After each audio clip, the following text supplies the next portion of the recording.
In the heart of the city, there lived the wealthiest man anyone had ever known.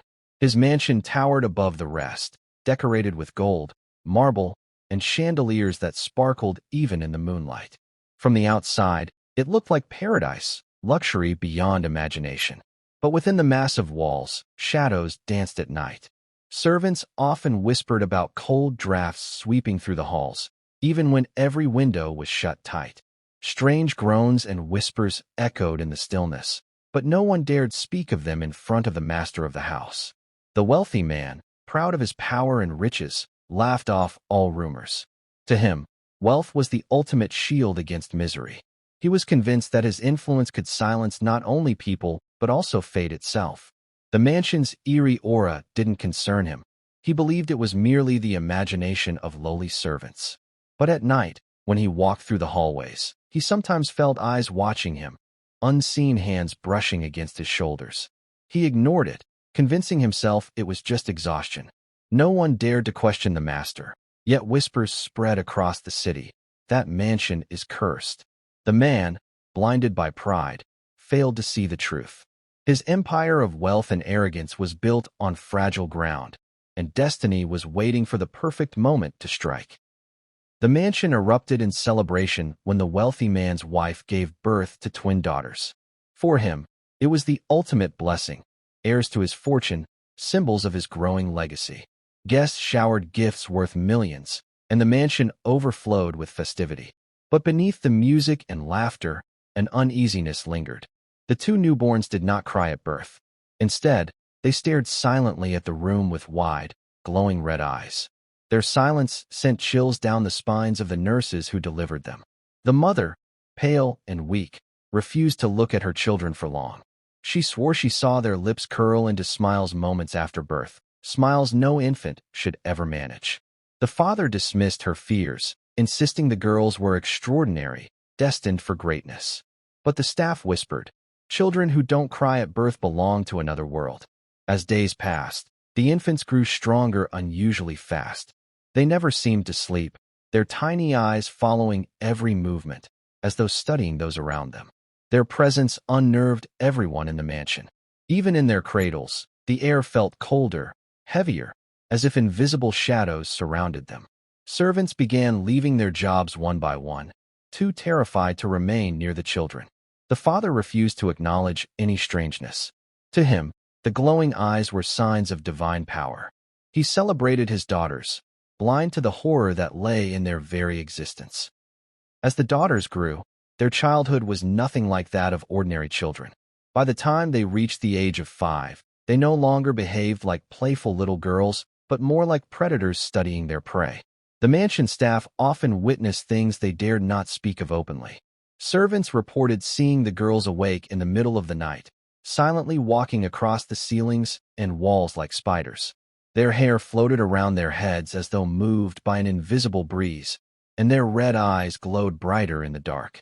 When they laughed, it never sounded innocent. It was sharp, echoing unnaturally through the marble halls. Sometimes, the mansion would fill with the sound of children giggling, yet when searched, the girls would be standing completely still, staring with blank expressions. Birds that flew into the garden often fell dead, their tiny bodies drained of blood. No one could explain how, but the servants suspected the twins were responsible. Despite all this, the father refused to believe anything was wrong. He silenced every servant who spoke ill of his daughters, often dismissing them with threats or large sums of hush money. He convinced himself that his daughters were merely special, blessed with gifts no one else could understand. But the truth could no longer be hidden. Fear grew in the hearts of everyone who entered the mansion, for the little girls were no longer innocent children. They were something else entirely, something unnatural. One stormy evening, panic spread through the mansion when one of the young maids disappeared without a trace. She had gone to the upper floor to deliver food, but never returned. The father ordered a frantic search of every corner, but the girl was nowhere to be found. For 2 days, silence and dread gripped the house. Then, on the third day, a horrible discovery was made. Inside a locked playroom, pools of fresh blood stained the floor.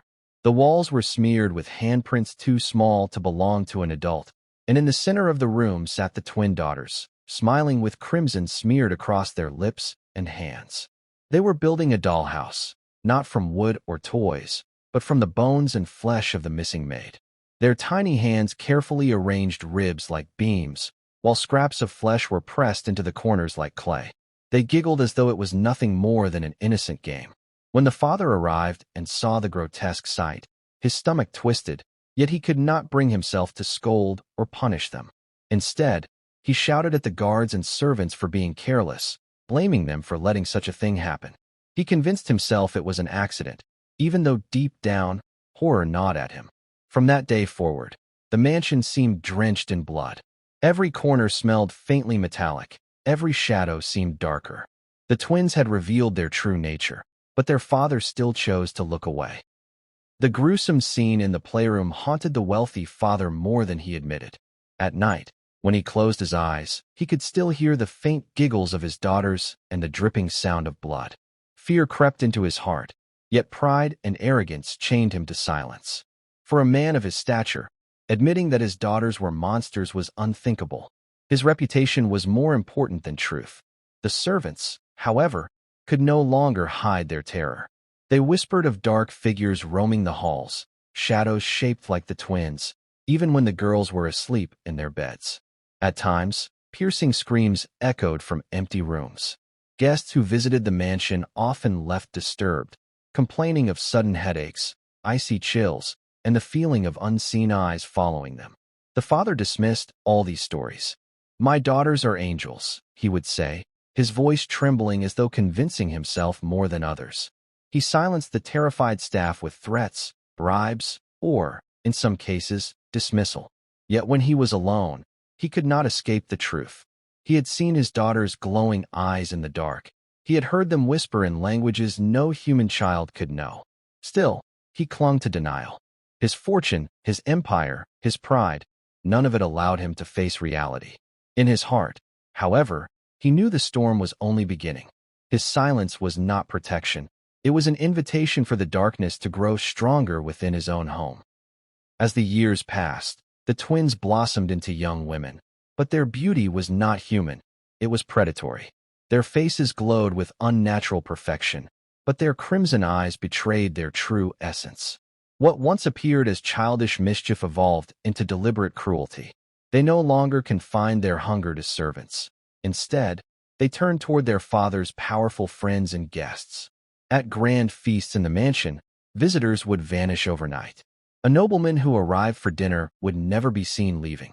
The wealthy father would explain their absence with lies, sudden business trips, urgent family matters, or quiet departures in the night. Yet behind closed doors, he knew the truth. The twins fed on them, leaving only scraps of bone or pools of blood hidden in forgotten corners of the mansion. The mansion itself began to change. Its halls grew colder, darker, and filled with whispers.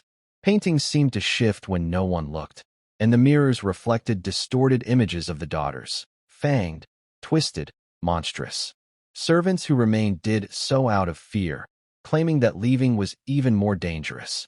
The twins began to assert control openly, their voices commanding shadows, their laughter echoing through every chamber. No one in the mansion dared defy them, not even their father. Though he still pretended to be in charge, it was clear the power now belonged to his daughters. The mansion was no longer a home for men and women. It had become a throne for creatures of darkness. The wealthy father had built his empire on arrogance and denial, but now the truth stood before him, undeniable and merciless. His daughters were no longer children, no longer even pretending to be human. Their eyes glowed like burning coals, their laughter sent shivers through the strongest men, and their hunger had no limits. One night, as the storm raged outside, the mansion echoed with screams louder than thunder. The servants had already fled, the halls stood empty, and only the father remained, trembling in his study. He bolted the doors, clutching his wealth, bags of gold and documents of power, as if they could shield him.